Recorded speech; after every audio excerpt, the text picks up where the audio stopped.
Supreme court के justice Mansoor Ali Shah ने हरासानी से मुतालिक अहम फैसला जारी कर दिया।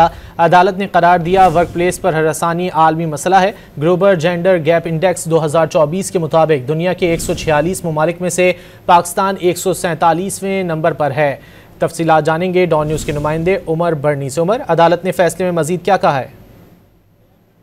जस्टिस मंसूर अली शाह की जानिब से जारी फैसले में कहा गया है कि वर्क प्लेस पर हरासानी आलमी मसला है। लाखों लोग वर्क प्लेस हरासानी से मुतासिर होते हैं।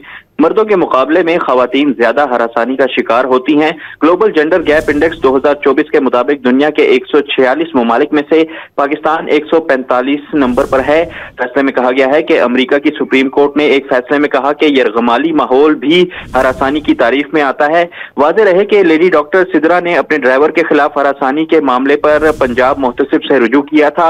मोहतसिब ने ड्राइवर मोहम्मद दीन को जबरी रिटायरमेंट की सजा दी। ड्राइवर ने गवर्नर पंजाब को रिप्रेजेंटेशन भेजी तो जो मुस्तरद हुई। लाहौर हाई कोर्ट ने भी जबरी रिटायरमेंट के खिलाफ दरख्वास्त मुस्तरद कर दी थी। सुप्रीम कोर्ट ने भी लाहौर हाई कोर्ट के फैसले के खिलाफ दरख्वास्त खारिज कर दी है। बहुत शुक्रिया उमर बर्नी इन तफसीलात के लिए।